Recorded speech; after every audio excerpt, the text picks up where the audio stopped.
Today we got a story from Opie's grandma who got nuclear revenge on some very obnoxious neighbors. I immediately have to write this down because it is the most amazing thing I've ever heard. I was visiting my grandma and grandpa to celebrate a bunch of summer birthdays together, but when I pulled up to their house, the plot to the right was completely empty, as in no stones, no base, no debris, just slightly overgrown grass. Grass, where there used to be a house. When the hellos were said and the party started, I absolutely had to know what happened, so I went to ask my grandparents, and goodness gracious, I was not expecting the rollercoaster of a story they just told me. A couple of years ago, my grandparents had some very unpleasant neighbors. Loud at all hours, trash in the yard, arguing with other people on the street, just absolute nuisances. It was a husband and a wife, and their adult son who would come and go irregularly. The wife would get into arguments with anyone about anything, and the husband would physically intimidate the people who spoke up for themselves. They weren't sure what exactly was the deal with the son, but it couldn't have been anything good, as it was well known he had been in the county jail more than a few times. The house apparently reflected the tenants, as it looked awful. It was sagging and dilapidated, loose beams and peeling paint, but nothing was ever done about it due to the guy who rented out the place being a slumlord. We'll get to him later. It all came to a breaking point one night when my grandparents returned home to find their back door smashed in and some of my grandpa's guitars missing. Now, grandpa loves his music and he has been singing and playing his whole life, so it's safe to say those guitars are not only very memorable to him, but expensive too. They of course went to the police, and after some digging they found that the guitars had been sold at a pawn shop or someplace by the son. They couldn't get the guitars back, unfortunately, but I believe my grandparents were fairly compensated since the guitars were insured. Today I learned guitars have insurance. Given how expensive the guitars were, the theft was absolutely a felony, and the son once again ended up in jail. After that, the neighbors would harass my grandparents through the fence or on their porch, meaning it was difficult for them to even sit outside. They would call them foul names, throw trash over the fence, and the husband would still try to get physical. Now, while my grandpa is very chill and a mellow guy, my grandma will take stuff from no one, especially not jerks like these. So what did she do? She got the house condemned. It was surprisingly easy for her to do, really. She called the local authorities, general attorney, property manager, I don't know, and they came and did an inspection, though it was clear by the outside of the house that it hadn't been properly maintained for a long time. One call led to more calls, and the property was deemed unfit to live in, which forced the rude neighbors to move out. I'm not sure what happened to them or where they went, but supposedly they were put up in a nearby hotel by the slumlord until the house could be fixed. Ooh, foreshadowing. Now enter the slumlord. Of course, his tenants told him who had reported the house, so of course he's very upset with my grandparents.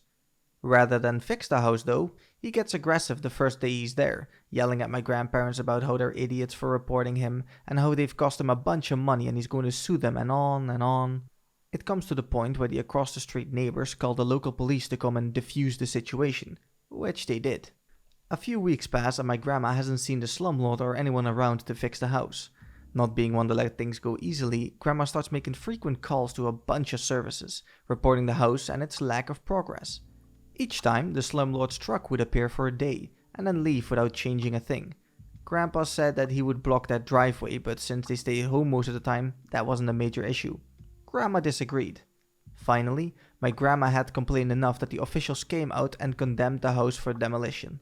This had two major effects. First, the rude neighbors were now practically homeless, since as soon as they and the slumlord ran out of money to pay for the hotel, they'd be stranded. Second, the slumlord still had to pay a buttload of fines for the state of the house. The rest is more his fault than my grandma's actions, but he would refuse to pay and refuse to show up in court, leading to a warrant being put out for his arrest. A few months ago, the demolition teams came and tore down the place, leaving the plot perfectly barren. They even removed the driveway, so now it looks like an extension of the side yard. My grandparents were not sure of the final state of the neighbors and the slumlord, but my grandma looked very pleased with herself as she finished her story. I love her so much. It sounds like OP has a feisty grandma, and I'm very glad she sticks up for herself against those POS neighbors. I get the feeling that many elderly people are so done at the end of their lives, they just use that time to get back at people. Who knows? In this next story, OP recalls an old story when he got revenge for someone driving over his bike. Okay, so this story took place a very long time ago, in the summer of 1969. I was about 12. I had an early morning paper route in my neighborhood. One of the first things I bought with my earnings was a brand new 10-speed bike. It was silver with red trim. I was really proud of it, and I took very good care of it. I also used it to deliver my newspapers in the morning.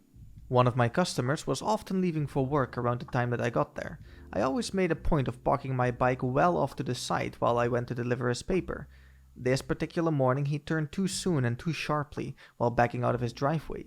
He backed right over my bike, ruining the front sprocket and derailleur. He proceeded to stick his head out of the window and asked, "Ooh, is it okay?" "No, not exactly." "Well, that's what you get for leaving it behind my car." Then he drove off. I walked home, crushed and upset.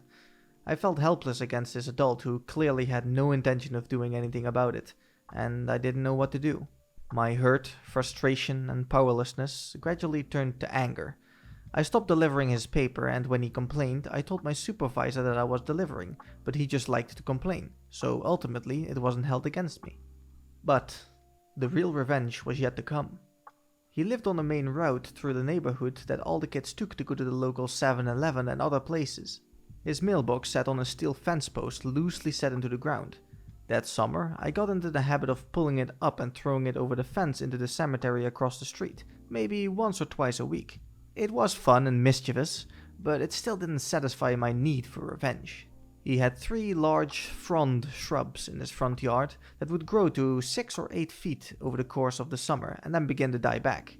They were several feet apart with nothing else close by. One August evening, I threw a lit match into one of them on my way home from the 7-Eleven. I never heard anything else, but on my route the next morning, it was just a burnt husk in his front yard. Over the next couple of weeks, I did the same to the other 2. I was beginning to feel a bit satisfied. But one morning, on my way home from delivering papers, I had an inspiration.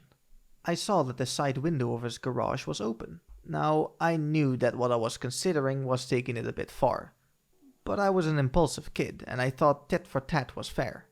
Back in the day, everyone carried road flares, aka emergency flares, in their cars. So, I climbed through the window, found 2 flares, lit them, and stuck one right under each of his rear tires.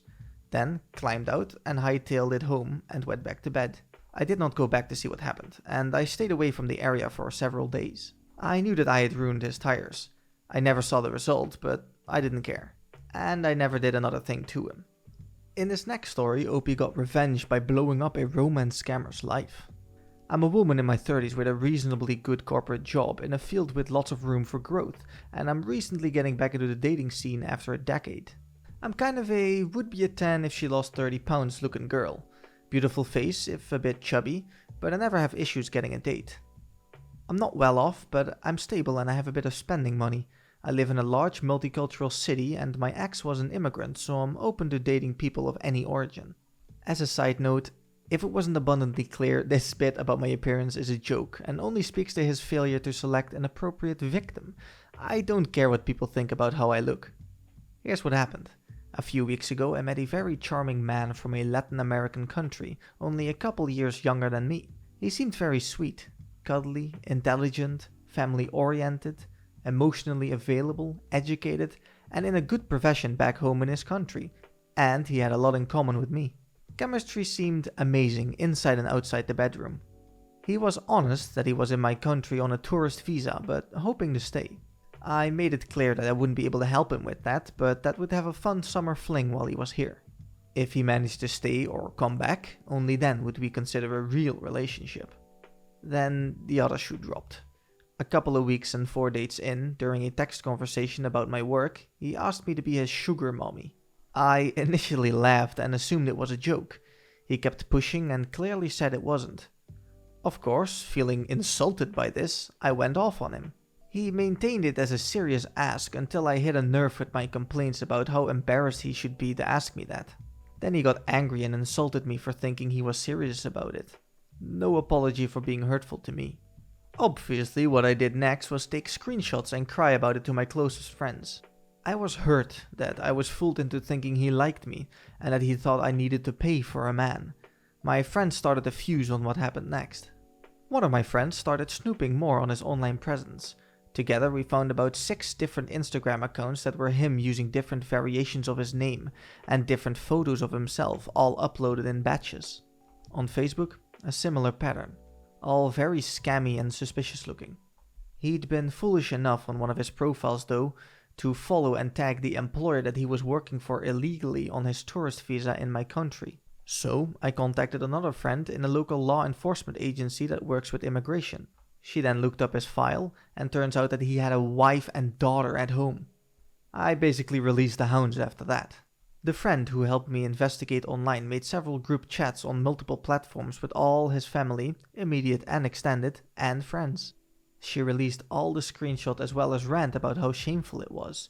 As they started blocking her, she added more people. I eventually found his sister's phone number, and she sent her messages on there too. Everyone he knows, including his wife, knows he's unfaithful and trying to take advantage of women. 30 minutes after the online bombardment started, I got a rude message from him about how I should be smart enough to know he was joking and he doesn't need to sell himself. I didn't reply. Next step, online immigration reporting form with all the info we found. Work info, employer name and address, his home address, his full name, date of birth, photos, screenshots admitting to working. Usually these reports take months to be reviewed, if at all, but I gave the file number to my law enforcement friend. 2 days later, law enforcement officers visited him at home. They found him with a phone number that was issued to a local resident. All his roommates also had numbers issued to the same person, a direct link to the employer. He received a caution for trying to scam me, a no contact order, and a flag on his immigration file that, based on his country of origin, will likely mean that he can never return, as well as a strict warning to not work without authorization. His roommates also received warnings. His employer received a visit next. They found significant proof that he'd been employing him illegally, as well as multiple other people. The investigation is still ongoing, but so far they are likely to receive tens of thousands in fines and possible jail time. The guy isn't getting deported because the government would have to pay for it, and proceedings take longer than his remaining visa time, but he's now upgraded from a flagged file to a multi-year ban on re-entry to my country. If he bothers me again though, he will be deported as well. I hope he enjoys going back to his angry wife and the ridicule from everyone he knows. See ya again, never. There's nothing better than reading a good revenge story, especially one where someone really gets screwed over. Be sure to let me know down in the comments which of these stories you guys like the most. And I will see you again next time. See ya.